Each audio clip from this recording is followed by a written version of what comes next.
ce matin sur ce plateau, on va parler du troisième âge et surtout, on va parler d'une autre formation pour dire qu'il n'y a pas d'âge pour se former. On est tout le temps devant des épreuves, donc tout le temps on apprend et à des occasions, il faut vraiment saisir pour pouvoir maîtriser des choses ou des réalités de la vie. Sur ce plateau, avec moi ce matin pour commencer les choses, nous sommes avec une grande dame qui se bat tant bien que mal pour aider, accompagner tout le monde, surtout des personnes du troisième âge.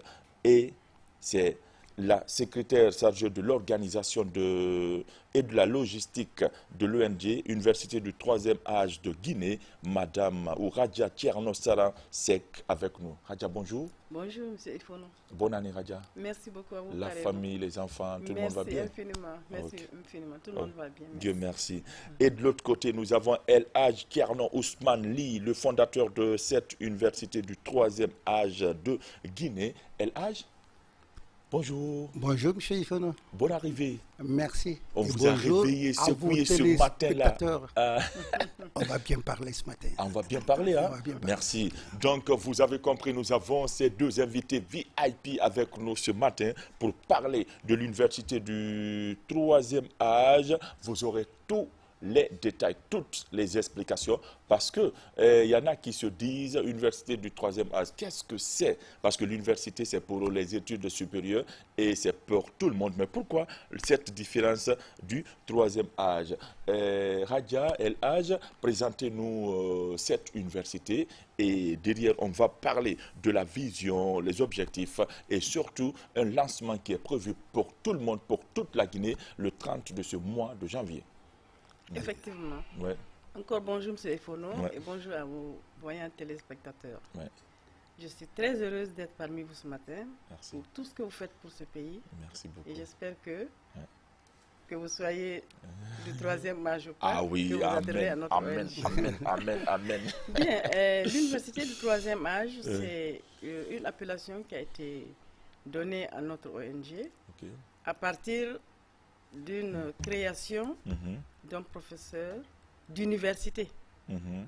Ce professeur d'université avait tout le temps de recevoir des personnes du troisième âge Oui. et qui se posaient des questions. C'est M. François C'est Velas. Monsieur François Velas, Velas. qui est le L'université de fondateur Toulouse. de cette université du troisième âge. Ok. Et en recevant ces personnes du troisième âge, Mhm. il s'est rendu compte que au niveau de l'université, il Oui. pouvait avoir des réponses Oui. à certaines questions, à certains besoins de ces personnes du troisième âge. Mhm. Et voilà comment le titre lui est venu, Ok. pour se dire pourquoi nous ne serons pas à côté, nous ne les amènerons pas à l'université, Oui. puisque l'université est en fait un centre de connaissances, D'apprentissage, de un centre connaissances. d'apprentissage, de Ouais. connaissances, Ouais. et à partir de leurs questions, Mm. chercher à trouver des réponses Oui.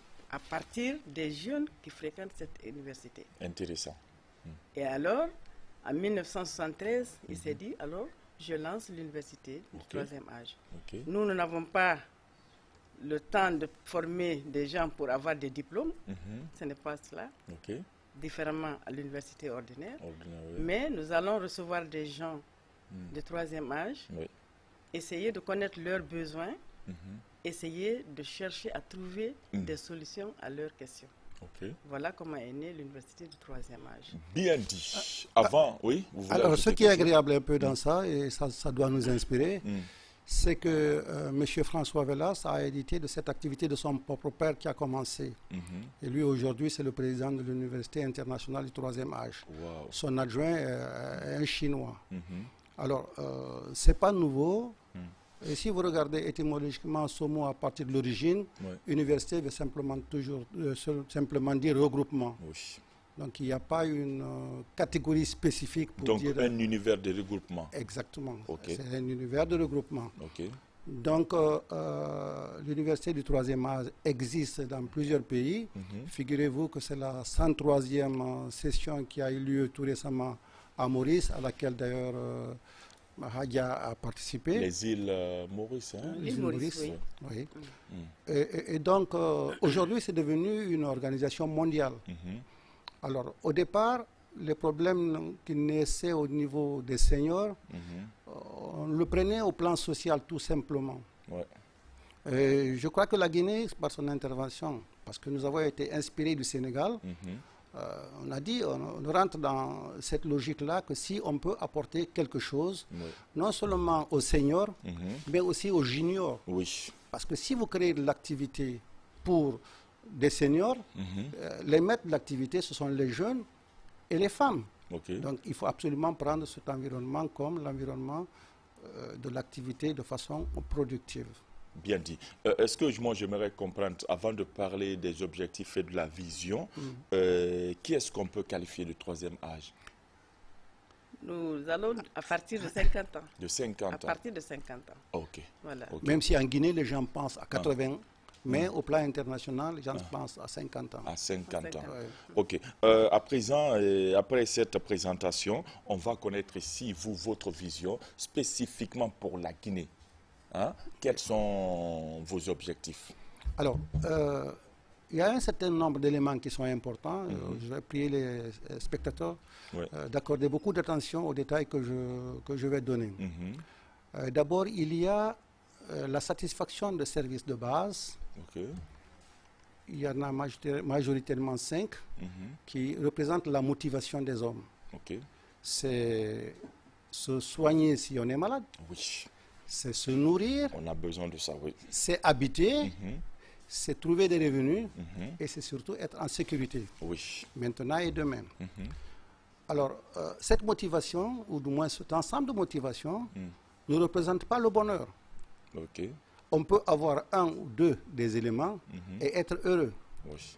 Parce que le bonheur, aussi bizarre que cela puisse paraître, et même au plan international, c'est la possibilité de quelqu'un d'être, de servir la communauté. Oui. C'est ça le bonheur. Une utilité. Quand Alors, on est utile pour sa communauté, exactement. on est très heureux. Voilà. Oui. Donc c'est ça le bonheur. Oui. Et vous constaterez par exemple au Canada que les gens ils préfèrent vivre, aller faire leur troisième âge dans les villes à l'intérieur que de le faire dans la capitale. Et ici, vous allez constater que quand quelqu'un a les moyens, s'il est bien inspiré au départ, il commence par faire sa maison au village. Oui. Même si jusqu'à aujourd'hui, la tendance, c'est beaucoup plus la question de concurrence, de dire, tel a construit, je construis. Mais en fait, finalement, quand nous construisons ici, dans la grande ville, après on se dit, tiens, mais j'aurais dû aller construire au village. Au village, oui. Parce que c'est là l'activité, c'est là où on trouve le bonheur. Et ça, c'est très important à retenir. Comme on le dit souvent, c'est la retraite. C'est la retraite. On travaille, alors, puisque vous avez touché le terme retraite, il faut dire qu'il y a un fossé aujourd'hui entre les jeunes, les juniors et les seniors. Mais les juniors sont toujours pris pour responsables alors qu'ils sont que ce sont des victimes. Les jeunes n'ont pas bénéficié des seniors, l'éducation que nous avons héritée de nos prédécesseurs. Donc le transfert d'expérience. On n'a pas fait un transfert logique d'expérience, de sorte qu'aujourd'hui, il y a les jeunes qui ne se retrouvent pas dans ce qu'il y avait avant. Mais pire, lorsque en tant que jeune, vous avez un projet, vous allez voir des seniors, ils vous disent, non, vous êtes jeune, donnez-nous ça, c'est plus important, nous le faisons. Or, nous, les seniors ont besoin des jeunes, comme les jeunes ont besoin des seniors. C'est insensé pour un jeune de penser à faire quelque chose de positif s'il ne s'inspire pas d'une expérience, parce que l'expérience pouvant bien sûr être une somme accumulée d'erreurs, mais quand quelqu'un s'est tapé le doigt pour vous, essayez d'éviter de vous taper les doigts. Donc en sachant l'expérience des hommes, vous pouvez effectivement utiliser la vôtre. Revenons sur la notion de bonheur. Ou si vous voulez, sur la notion d'abord de satisfaction des besoins de base, de la motivation. Chacun dans sa position rencontre un certain nombre de contraintes. Lorsque quelqu'un dit « je vais au village, je vais monter une affaire », il y a un certain nombre de problèmes. Peut-être que lui-même, le départ étant qu'il ait la responsabilité et qu'il ait l'initiative de faire quelque chose, il n'a pas la formation requise. Alors nous allons prévoir à l'université du 3e âge, une possibilité de l'aider, de l'assister pour qu'il ait cette formation. Il a besoin de ressources humaines. Donc nous allons participer à la constitution de ces ressources humaines en quantité et en qualité suffisante. Il va avoir besoin de techniques, de technologies. Ce sera la même chose. On mettra en place des programmes, des créneaux. Parce qu'aujourd'hui, il faut se mettre à jour, hein, c'est la vérité. Exactement. Exactement. Si vous n'avez pas tous ces éléments, vous ne pouvez pas faire fonctionner votre entreprise.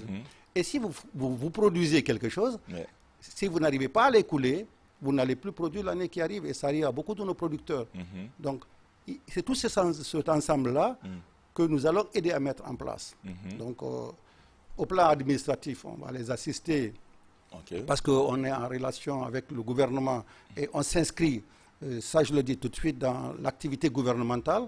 Il faut accompagner parce que, alors à ce niveau, il faut dire que si vous avez la foi, vous avez la loi, vous avez beaucoup de chances de réussir. Un peuple qui est... La foi, la loi. La foi et la loi. Et la loi. Ce sont les deux éléments. Tout peuple qui n'a pas de foi, qui n'a pas de loi est condamné à vivre dans la misère. Vous allez regarder les grands pays, ça commence par la foi.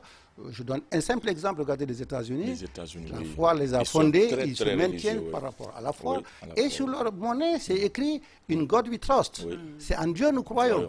Donc, musulmans ou chrétiens, le Dieu unique, il faut avoir une foi. Parce que la foi permet d'éviter un certain nombre de comportements néfastes en société. Maintenant, si après tout, on a la possibilité d'avoir ces comportements, il faut qu'il y ait la loi pour cadrer. Parce que s'il n'y a pas la loi appliquée dans sa juste valeur, ce n'est pas possible que les gens s'y vivent ensemble. Il faut que l'État soit fort, il faut qu'il arrive à le réaliser. Ce qui se passe, applique la loi dans sa rigueur. Exactement. Ce qui se passe, c'est que dans nos pays sous-développés, c'est peut-être une cause. Le politique prend le poids sur l'administration. C'est l'administration qui permet de satisfaire les besoins de la population. Donc, nos gouvernants sont loin des populations. Les tensions sont élevées, il y a un tas de problèmes qui peuvent être réglés effectivement si on aide à une application correcte de la loi. Alors, pour résumer un peu ça, vous allez constater qu'il y a une action personnelle, il y a la responsabilité individuelle, il y a son environnement immédiat, mais aussi il y a la gestion qui peut être faite par rapport à la vie de la société. Ça veut dire que chacun a sa propre responsabilité. Mais il y a une responsabilité collective. Ce que nous faisons le plus souvent et qui est vraiment dommage, c'est que nous aimons critiquer, nous aimons parler des défauts des gens, et puis nous voulons profiter d'une situation assez nébuleuse pour tirer profit. Alors, après, la conséquence est sur tout le monde. Vraiment, de ces explications très soutenues, de ces analyses bien fondées, on comprend aujourd'hui qu'il y a besoin de travailler, besoin de se mettre à jour. Et je sais, nombreux sont ces personnes du troisième âge qui nous suivent maintenant là, qui sont amoureux de tout ce que vous avez expliqué et qui se disent comment contacter ces gens-là. Est-ce qu'il y a des conditions d'adhésion? Qu'est-ce qui tourne autour de ça pour qu'elles se retrouvent autour de toutes ces formations qu'elles vont bénéficier avec vous? Bien. Nous avons une possibilité de recevoir tous ceux qui veulent venir vers nous. Et pour cela, nous avons l'engagement personnel de l'intéressé qui veut adhérer. Mais aussi, nous avons un certain montant. À savoir 250 000 pour l'inscription ou l'adhésion. Pour l'adhésion. Et maintenant, il y a une cotisation mensuelle que l'on paye à raison de 25 000 par mois. Et 250 000 adhésions, 25 000. Même pas, vous vous trompez là. C'est 250 000 pour l'adhésion, je m'excuse, et 25 000 pour la cotisation mensuelle. Et nous recevons... des jeunes aussi, nous avons déjà des jeunes qui sont inscrits. Des jeunes aussi? Oui, qui sont venus volontairement vers nous pour nous assister. Nous avons plus d'une soixantaine de jeunes et nous avons parmi nous des ingénieurs comme lui, il est ingénieur analyste. Et nous avons... il analyse bien. Je suis séduit là. Merci beaucoup. Nous avons des ambassadeurs, des ex-ambassadeurs parmi nous. Nous avons reçu tout dernièrement des ministres et même de l'éducation. Des ministres de l'éducation qui sont avec nous parce que vous devez retenir que l'éducation est un problème actuellement pour la Guinée. Et là, l'ONG veut vraiment s'inscrire dans le cadre de l'éducation permanente.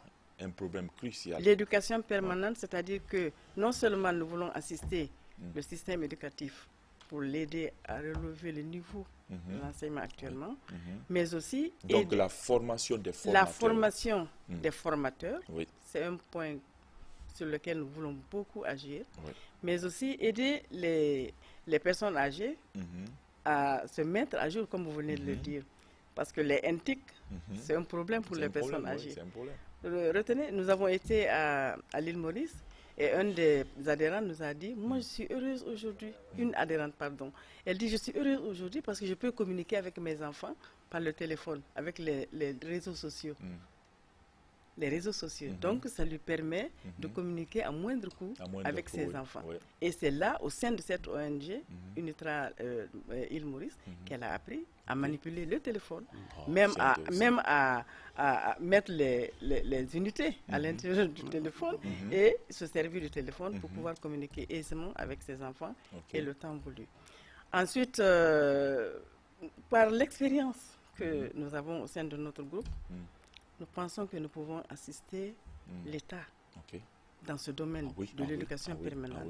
Nous pouvons aussi... Parce qu'en quelque sorte, je me dis que le troisième âge est un peu oublié chez nous. Voilà. Dès que tu te retrouves à la retraite, tu tombes dans les oubliettes complètement. Voilà, c'est ça. Et ce sont des choses qui précipitent la mort parce que tu es dans des soucis. Personne ne s'intéresse à toi. Donc si tu es dans des activités... Voilà, ça rend le retraité, comme vous le dites, complètement en dehors de la société.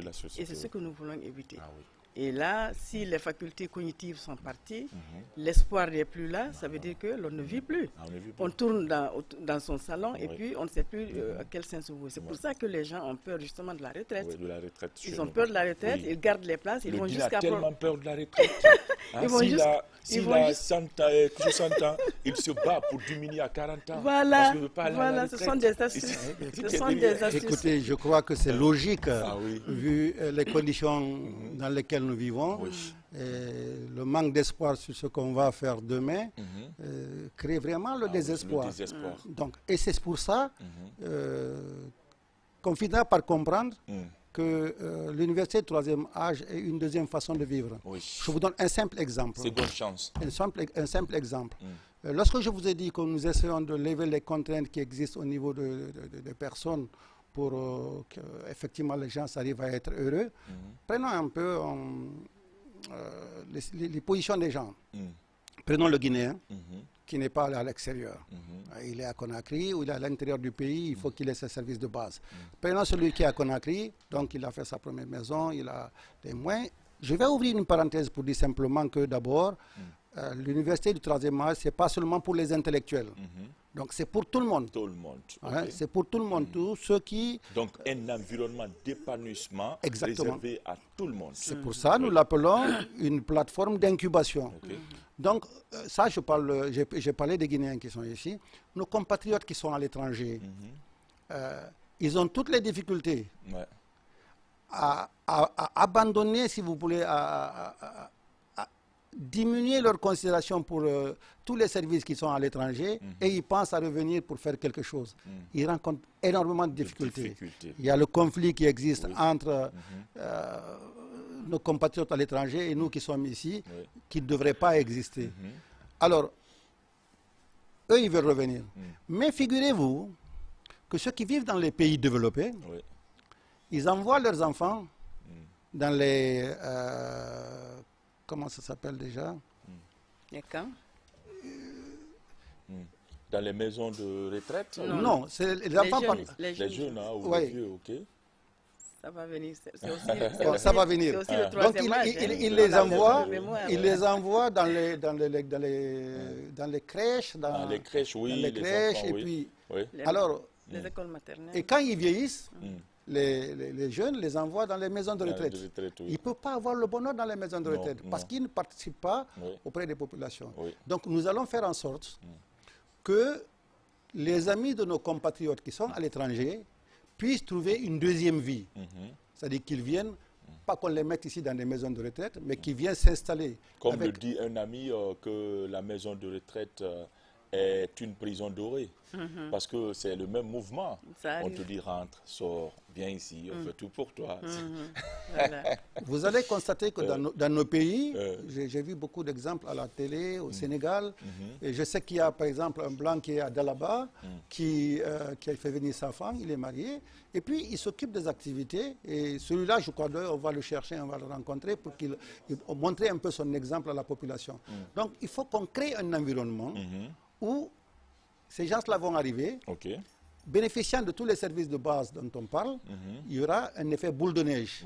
Et puis, ça va influencer et les gens vont reprendre une nouvelle vie, donc on va créer le bonheur à leur niveau. Et maintenant, pour les jeunes et les femmes, la retraite se prépare maintenant. Donc, s'ils viennent en tant qu'auditeurs, ils vont savoir qu'est-ce qu'il faut pour préparer. Et on a besoin d'eux, parce que comme elle disait tout à l'heure, quand on regarde les nouvelles technologies de l'information, quand on a besoin de savoir comment il faut faire ceci ou cela, faire des diagnostics d'une situation, faire des montages de projets, faire des distributions, on met ensemble, franchement, toute une synergie entre les uns et les autres pour que ça se passe. Le plus agréable que nous avons eu, c'est l'intérêt que le gouvernement a accordé à cette opération. Alors, j'ai eu beaucoup de réactions, que ce soit ici ou à l'étranger, des gens qui disent « Non, il ne faut pas compter, ils pensent à autre chose, ces gens-là, ils ne pensent qu'à leur poche, à ceci ou cela. » Et nous avons une réaction contraire. Le gouvernement veut vraiment l'impliquer dans l'action gouvernementale et il se rend compte, en tout cas en Guinée, que ça, c'est quelque chose à faire. Donc, à partir du moment où on a la possibilité d'avoir une collaboration, on a les ressources financières qu'on peut trouver pour faire ça. On a on peut créer des sociétés pour répondre à ces besoins. Je pense que rien ne nous empêche de travailler en synergie. Donc, il y a beaucoup d'ONG qui existent aujourd'hui en Guinée, mais qui ont besoin d'être assistés. L'assistance, l'accompagnement, c'est très important. On se posera la question tout de suite pour dire comment ça se passe entre les ONG. Non, les adhésions à l'UNITRA sont des adhésions individuelles. Maintenant, lorsque les ONG ont des programmes, on peut se retrouver pour parler ensemble des programmes qu'ils ont. À titre d'exemple, lors de la cérémonie de lancement, il se trouve que M. François Velas est un expert de l'Organisation mondiale de l'hôtellerie et du tourisme. Il devait animer un séminaire. Donc le jour même du lancement, il va donner de la formation. Je veux qu'on parle de ce lancement. Et je rappelle, sur ce plateau, nous sommes avec Radia Thierno Saransek, secrétaire chargé de l'organisation et de la logistique de l'ONG Université du 3e âge de Guinée. Et El Hadj Thierno Ousmane Ly, fondateur de l'Université du 3e âge Guinée. Et on parle de cette université. Le lancement est prévu pour le 30 de ce mois. Parlez-nous de ce lancement et qu'est-ce qui nous attend ce jour. Parce qu'on sait déjà, pour tous ceux qui veulent ou qui ont l'intention de travailler avec vous, que le montant pour l'adhésion est fixé à 250 000 francs et la cotisation 25 000 francs mensuels. Donc, si vous êtes intéressé, n'hésitez surtout pas. C'est une chance, une aubaine à saisir forcément. Donc, parlez-nous de ce lancement et qu'est-ce qui nous attend le 30, le menu. Allez-y, madame. Je vous remercie, M. Efono. Nous avons d'abord beaucoup d'invités qui vont arriver et la date qui est retenue, c'est le 30 de ce mois. Et ça se passera au Palais du Peuple. Et nous avons le président international de l'ONG, M. François Velas, qui va être là avec nous. Nous aurons aussi le président de l'Afrique de l'Ouest et du Centre, c'est-à-dire le coordinateur des UNITRA, voilà, le coordinateur des UNITRA de l'Afrique de l'Ouest et du Centre, qui sera avec nous, avec une délégation de 25 membres. Wow. 25 ça, c'est un grand rendez-vous. Ensuite, nous avons l'UNITRA, l'AUTRA, c'est-à-dire l'Université internationale du 3e âge, a désigné une équipe italienne qui va être avec nous. Et nous avons aussi des Maliens qui vont venir. Le président de l'UNITRA à Mali va venir. Et nous avons d'autres qui sont aussi annoncés. Alors, le 30, nous serons au Palais du Peuple et ce se fera sous le patronage, nous le souhaitons ardemment, de son Excellence, professeur Alpha. C'est une belle occasion, hein, parce que, paraît-il, le matin, il ne sort pas sans suivre Kolo Matin. Certainement, il est en train de nous suivre maintenant. Alors, bonjour, Excellence, Monsieur le Président. Bonjour, Excellence, Monsieur le Président. N'hésitez surtout pas. Au nom de Monsieur le Fondateur, au nom de Madame la Présidente, Madame Ba Ndiaye-Nao, Madame Traoré, nous vous saluons et nous vous remercions pour l'attention que vous accordez à notre ONG. Et nous souhaitons que vous soyez avec nous parce qu'à l'île Maurice, nous avons reçu le président de l'île Maurice. C'est lui qui a ouvert la conférence. La 103e session de l'AIUTRA. Nous avons eu deux vice-présidents, et tous les anciens présidents de l'île Maurice étaient là. Et nous avons passé presque toute la journée ensemble. Donc nous serons honorés de recevoir son Excellence, professeur Alpha Condé parmi nous. Ensuite, nous aurons toutes les hautes personnalités que vous connaissez. C'est placé sous la haute présidence de Monsieur le Premier ministre. Et nous avons une marraine qui n'est pas des moindres, c'est Hadja Sarandaraba. La grande Hadja Sarandaraba qui nous a reçus et qui, j'espère, sera parmi nous. Nous le souhaitons en tout cas ardemment. Et nous avons la présidente d'honneur, c'est Madame Rabia Toussera Diallo. Et nous avons un grand président d'honneur, c'est son Excellence Kori Kondiano. L'honorable Kori Kondiano. Merci de me passer le terme. Donc nous avons toutes ces personnalités et nous avons un grand monde avec nous déjà. Nous avons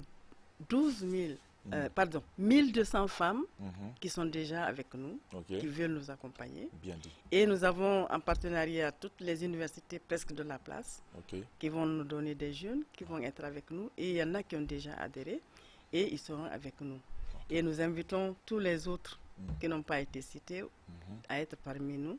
Et enfin, nous allons passer la matinée à passer des discours, à expliquer à la population ce que c'est que l'UNITRA, mais aussi Monsieur le Président international va avoir à s'adresser au personnel, aux professionnels du tourisme, parce qu'il est un expert du tourisme.